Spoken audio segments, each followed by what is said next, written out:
channel Sabayon Hunting Vlog. Kali ini kita akan mereview teleskop lagi ya, seharga motor beat bekas kalau beli barunya. Tapi kebetulan ini saya dapatnya second, jadi lebih agak murah. Dan tele ini tuh keluar di Indonesia itu waktu itu masih beberapa piece saja, tidak terlalu banyak. Dan tele ini tuh sudah sangat canggih.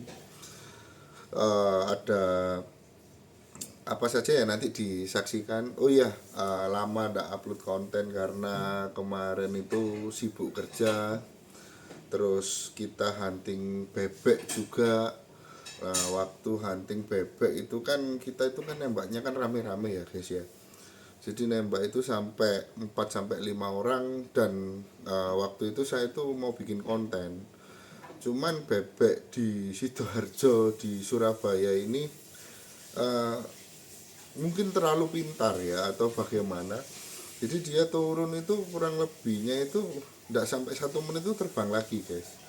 Jadi waktu kayak saya mau bikin konten, nyalain kamera view, kamera tele, itu bebek itu terbang gitu loh. Jadi akhirnya saya hentikan vlog dulu karena fokus mencari bebek blibis ya, lebih tepatnya blibis batu, blibis alis, blibis kembang lah.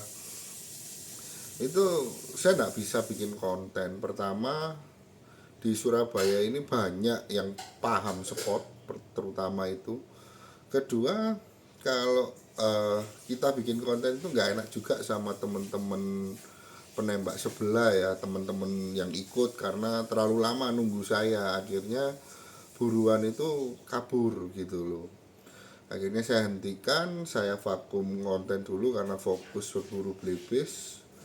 Dan karena itu pengalaman pertama saya ya untuk berburu belibis, akhirnya saya fokuskan untuk mencari pengalaman dulu. Nah, nanti selebihnya kalau ada kesempatan kita bikin konten berburu belibis juga. Tapi saya tidak tahu kapan. Cuman kalau berburu belibis itu bener-bener harus cepet nembaknya guys. Jadi tidak bisa lama-lama kayak konten-konten senior-senior atau konten kreator atau kayak mungkin yang lain lah, saya kurang paham. Intinya kalau berburu belibis di Surabaya Sidoarjo, belibisnya itu pinter-pinter gitu loh. Nggak tahu saya sekolah di mana itu belibisnya. Yes, jangan kelamaan lah. Like, comment, subscribe, nanti kita tunjukkan telenya apa sih. Oke? Lah, ini telenya guys, tele partnya apa, part NV FD1 LRF. Nah, tele ini itu bisa dikatakan menjadi 3 in 1, atau bisa dikatakan bisa menjadi clip on di teleskop, atau menjadi monokular yang dimana itu langsung ditampilkan ke unit kayak NV Part 008. Terus yang satu lagi bisa dibuat untuk mencari rangefinder, untuk rangefinder, NV malam atau penglihatan apalah itulah. Untuk itu makanya ini telepart ini menurut saya sangat cocok ya buat saya. Pertama, bentuknya kecil guys gitu, kecil, 3 in 1, jadi bisa dipasang di unit atau di clip on kan di teleskop. Nah, penasaran dalamnya? Yuk kita langsung buka aja ya. Nah, ini telenya. Salah guys, ini tele NV Part 007 ya, clip on biasa gitu, nggak ada LRF nya juga. Ini 007 V, IN berapa ini ya, 850 IR nya. Ini tele saya waktu pertama pingin hunting malam pertama ya, untuk cari belibis dulu gitu loh. Nah, dalamnya ini tak kasih tunjuk ya. Untuk NV partnya langsung, saya belinya second guys, nggak bisa beli baru karena nggak jual. Yang terbarunya nggak muncul di web resminya, di Tokpednya siapa itu, Part Official Store. Nah, ini telenya, kita buka ya. telenya kecil sekali. Nah ini guys, telenya part FD1 LRF, di mana itu ada balistiknya, ada LRF-nya, lampu IR, terus tutup lensa, terus ini ada kayak setting parallax ya di sininya ini. Ini bisa dibuat jerninya kalau misalnya mau dipakai ke monokular, langsung nempel di unit.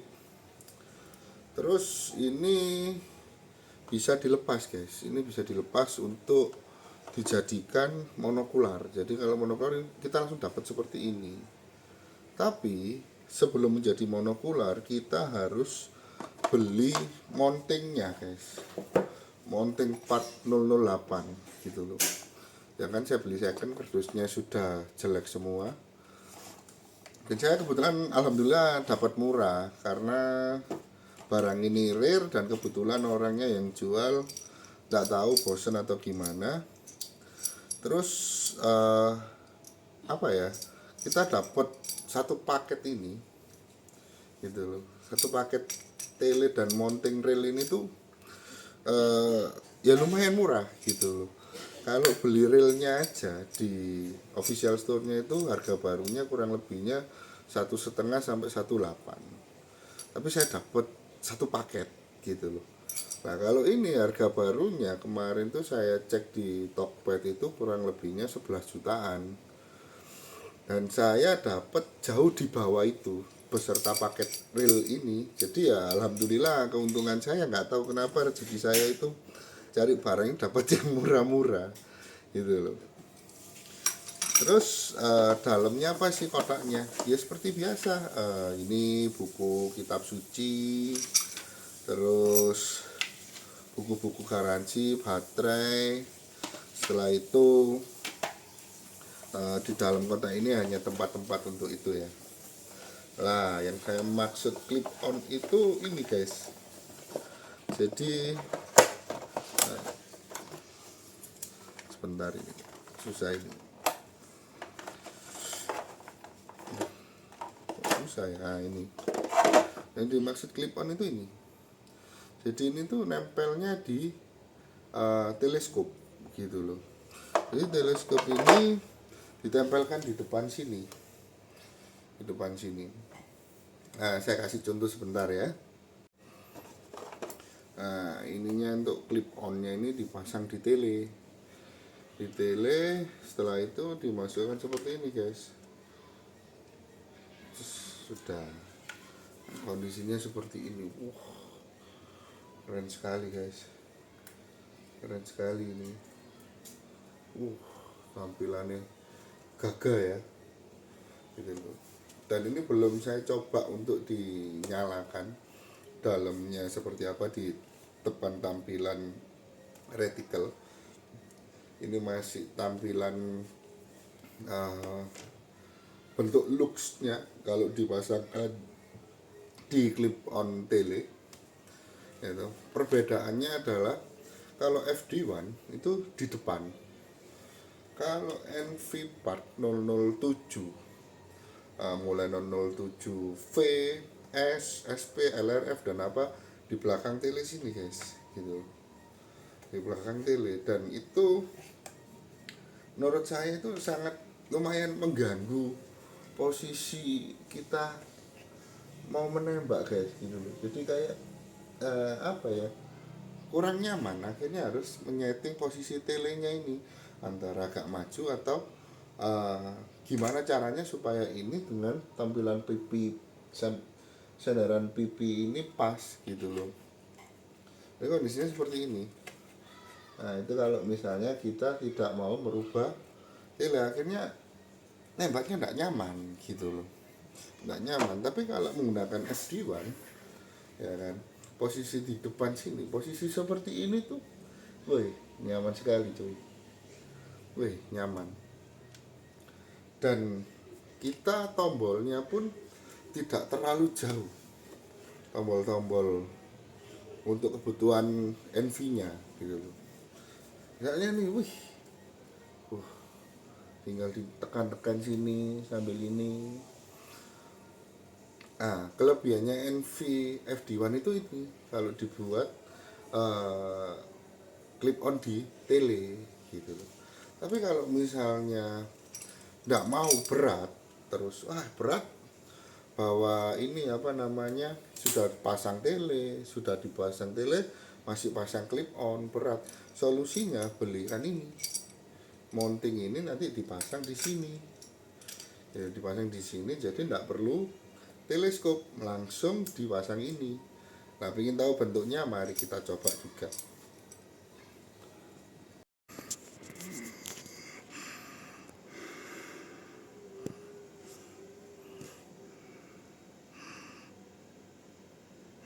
Ya, jadi tampilan apa namanya, uh, kalau di clip on kan seperti ini guys, hampir sama kayak tele biasa, cuma nanti bisa ditekan IR nya ya.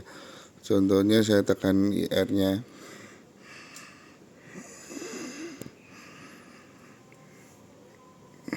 sabar.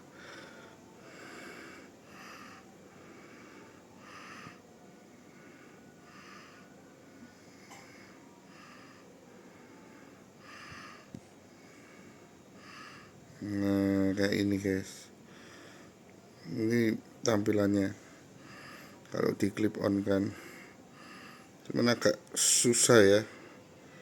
Nah, setidaknya seperti itu.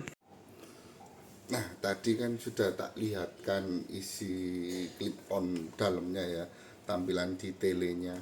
Sekarang mau saya buatkan jadi monokular atau menjadi langsung telebidik langsung. Tapi sebelum itu, uh, tampilan menurut saya waktu dipasang di sini ya, clip on seperti ini, kita harus menyesuaikan dulu antara zoom dengan zoom yang ada di sini.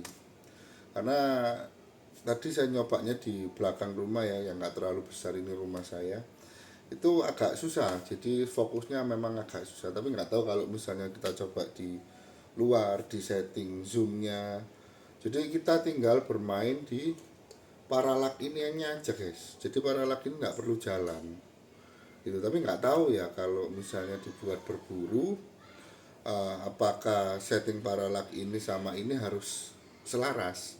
Tapi kalau versinya orang-orang kan harus jernih, sama-sama jernih ya, untuk tetap di titik tengah. Tapi saya nggak berani bilang apakah paralak ini, paralak teleskop dengan paralak ini uh, harus sama-sama jernih supaya tetap titik tengah. Nanti sewaktu-waktu coba saya tes dulu bagaimana. Tapi untuk saat ini kita coba pasang dulu ya di unitnya langsung. Nah, untuk jadi monokularnya seperti ini guys. Senapan saya jadi ringan sekali. Kalau untuk berat ini itu kurang lebihnya di angka 350 graman atau sampai 400, saya kurang tahu. Ada kok dihitungnya, cuman saya lupa. Pertama itu, kedua, kalau ditambah ini mungkin jadi 500 graman ya, atau setengah kilo. Setelah itu tampilan unitnya itu seperti ini. Dan ini bisa di adjustable, jadi kalau misalnya mau nekernya ini kurang maju atau kurang mundur, ini masih ada sisa lubang di dalam railnya ini. Tapi ini sudah saya setting di kenyamanan saya, jadi kayak seperti ini. Kalau dibuat safari hunting dengan seperti ini itu sudah sangat nyaman sekali, nggak capek, jadi serasa kayak bawa kayu aja ya gitu. Terus ngomongin dalamnya, kita tunjukkan ya dalamnya apa namanya, retikelnya bagaimana.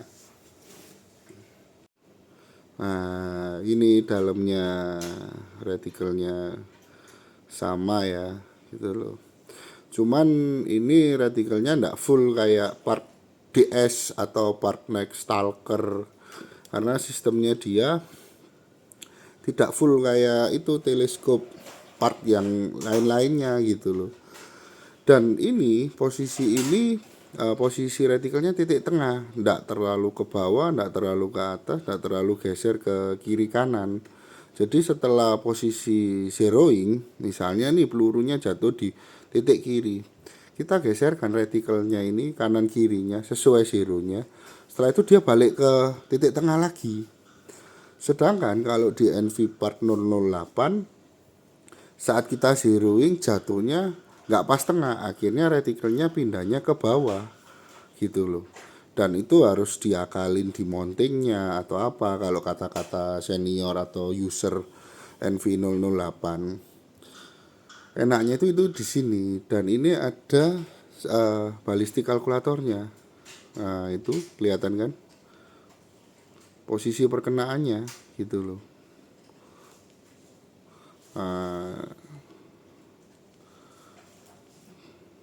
Karena ini zeronya terlalu dekat ya, jadi tidak bisa ngitung dia gitu. Tapi ini sudah sangat bagus guys untuk buat monokular. Jadi ini sudah sangat bagus gitu loh untuk buat tele monokular yang langsung ke mana, ke unit ya toh. Terus kelebihannya ini tuh ada di LRF balistik kalkulatornya. Jadi saat kita posisi jarak target itu misalnya di jarak 100 meter, dia akan muncul tanda untuk jatuhnya mimis gitu loh, di berapa dot. Dan kekurangannya ini adalah di zoomnya dia hanya sampai 3,5 ke 7 kali magnification gitu loh. Beda sama part, kalau part DS yang yang Nexstalker apa itu kan sampai 22 kali ya, atau bisa lebih dekat ya. Tapi saya nggak tahu lagi kekurangan ini kalau dibuat hunting long range itu apakah balistiknya itu akurat atau enggak. Tapi setahu saya part itu selama pengisian datanya benar, balistik kalkulatornya selalu tepat. Contohnya kayak punyanya Samsul Daris itu kapan hari itu kan, lihat di YouTube-nya itu kan, beliau bisa menembak di jarak berapa, 100 berapa itu, dan itu kena gitu loh. Ya insya Allah mungkin dengan part FD1 LRF ini balistik kalkulatornya berfungsi dengan baik ya. Terus kalau ngomong clip on yang ini NV4007 ini, yang difungsikan adalah hanya NV-nya saja gitu loh. NV Night Vision-nya aja sih gitu loh. Terus kalau yang LRF, ada LRF-nya mungkin kelebihannya adalah bisa mengukur jaraknya tanpa menggunakan alat bantuan lagi seperti rangefinder atau apa gitu loh.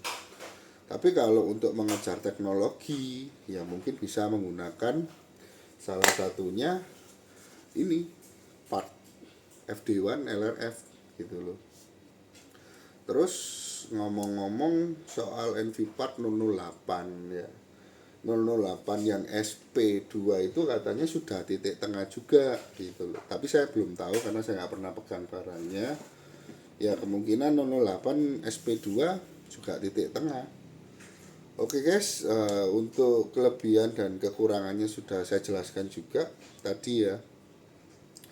Itu lagi mungkin kalau akan saya coba hunting, nggak tahu besok pagi atau bagaimana, mau saya zero dulu dan kita coba hitung hitung balistiknya itu kira-kira sesuai enggak gitu loh. Oke, jangan lupa like, comment, subscribe.